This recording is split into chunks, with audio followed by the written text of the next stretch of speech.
शर्टाला collar का असते या प्रश्नाची अनेक उत्तरं आहेत.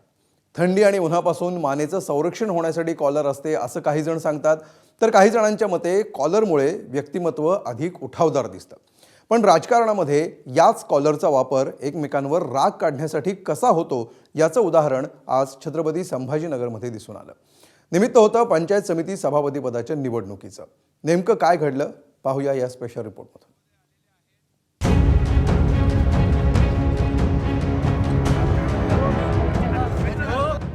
ही दृश्य पाहून गल्लीतल्या गावगुंडांचं भांडण सुरू आहे असं तुम्हाला वाटेल, पण जरा थांबा. या दृश्यातल्या मुख्य पात्रांवर तुमचं लक्ष केंद्रित करा. ज्यांची कॉलर पकडली जातीये ते आहेत छत्रपती संभाजीनगर पंचायत समितीचे सभापती कल्याण गायकवाड आणि कॉलर पकडणारे महाशय आहेत विधान परिषदेचे माजी विरोधी पक्षनेते आणि ठाकरेंच्या शिवसेनेचे नेते अंबादास दानवे. काय घडलं हे तर दृश्यांमधून स्पष्ट होत आहे. आता प्रश्न हा की असं का घडलं? हे कॉलर नाट्य घडलं छत्रपती संभाजीनगर पंचायत समितीच्या सभापती पदाच्या निवडणुकीवरून. आपल्या पक्षाचे 3 सदस्य भाजपनं पळवले असा आरोप करत दानवे आक्रमक झाले आणि त्यांचा हात कल्याण गायकवाडांच्या कॉलरच्या दिशेनं उसळला. भारतीय जनता पार्टीला मस्ती आलेली सत्तेची. कुठं पैसे देऊन कुठं धमक्या देऊन उचलून येतात हे लोक, तर यांना उत्तर तर द्यावं लागेल ना.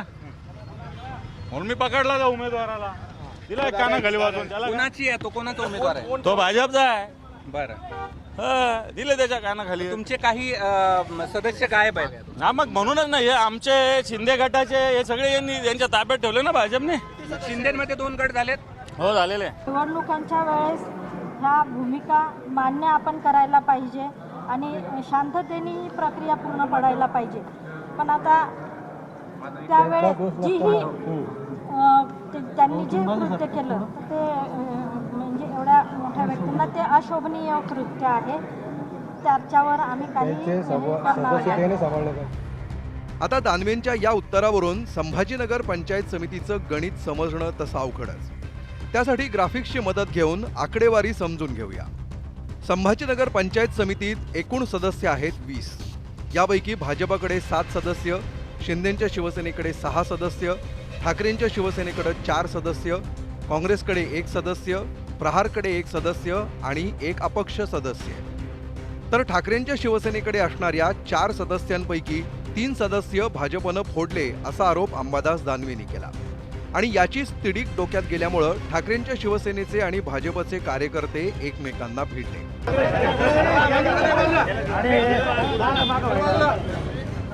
अंबादास दानवेंच्या कृतीबाबत वाद असला तरी त्यांच्या आरोपात मात्र तथ्य असल्याचं प्रत्यक्ष निवडणुकीत दिसलं. ठाकरेंच्या शिवसेनेचे 3 सदस्य मतदानावेळी गैरहजर राहिले. त्यामुळे भाजपचे कल्याण गायकवाड या निवडणुकीत विजयी झाले. भाजपनं कशी बाजी मारली बघूया. ठाकरेंचे 3 सदस्य गैरहजर राहिल्यानं एकूण 17 सदस्यांनी मतदान केलं. त्यामुळे बहुमताचा आकडा होता 9. कल्याण गायकवाडांना भाजपची 7 आणि शिरसाट समर्थक सदस्यांची 2 मतं मिळाली. तर अनुराग शिंदेंना ठाकरे गटाचं 1, काँग्रेसचं 1, प्रहारचं 1, स्वतःचं 1 आणि भुमरे समर्थक सदस्यांची 4 मतं मिळाली.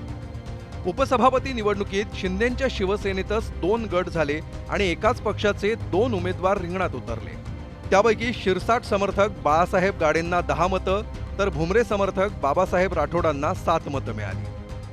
विशेष म्हणजे या निवडणुकाआधी शिंदेंच्या शिवसेनेतही 2 गट पडले होते. एकूण 6 सदस्यांपैकी 2 सदस्य पालकमंत्री संजय शिरसाट गटाचे, तर उर्वरित 4 सदस्य संदीपान भुमरे गटाचे अशी विभागणी झाली होती. भुमरे गट भाजपाच्या विरोधात जाऊ शकतो अशी कुजबूज राजकीय वर्तुळात सुरू होती. ही शक्यता गृहीत धरून ठाकरेंच्या शिवसेनेच्या 3 सदस्यांना मतदानापासून दूर ठेवण्याची रणनीती आखल्याचं दिसलं. त्यामुळे महाविकास आघाडीनं राष्ट्रवादीच्या अनुराग शिंदेंना पाठिंबा दिला होता. त्यांना या प्रकारामुळं 8 मतं पडली, तर 9 मतं मिळवत भाजपाने सभापतीपदी बाजी मारली. तर उपसभापती पदाच्या निवडणुकीतही शिंदेंच्या शिवसेनेचे उमेदवार एकमेकांसमोर उभे राहिले आणि सिरसाट समर्थक बाळासाहेब गाडेंनी बाजी मारली. सभापतीपदासाठी कल्याण केशव गायकवाड यांना 9 मतं मिळाली आणि अनुराग शिंदे यांना 8 मतं मिळाली आणि कल्याण केशवराव गायकवाड हे एका मताच्या फरकाने सभापती म्हणून निवडून आले. एकूणच छत्रपती संभाजीनगर पंचायत समितीच्या निवडणुकीत सदस्यांच्या अनुपस्थितीपासून ते कार्यकर्त्यांमधील राड्यापर्यंत मोठा राजकीय थरार पाहायला मिळाला. या सगळ्या घडामोडींमुळे जिल्ह्याच्या राजकारणात नव्या चर्चांना उधाण आलंय. यापुढे पंचायत समिती निवडणुकीवरून पालकमंत्री संजय शिरसाट विरुद्ध खासदार संदीपान भुमरे असा नवा संघर्षही पाहायला मिळण्याची शक्यता आहे. त्यामुळे भविष्यात सर्वांनाच आपल्या कॉलरची शिलाई अधिक मजबूत करून घेण्याची गरज पडण्याची शक्यता आहे. छत्रपती संभाजीनगरहून कृष्णा केंडेसह ब्युरो रिपोर्ट एबीपी माझा.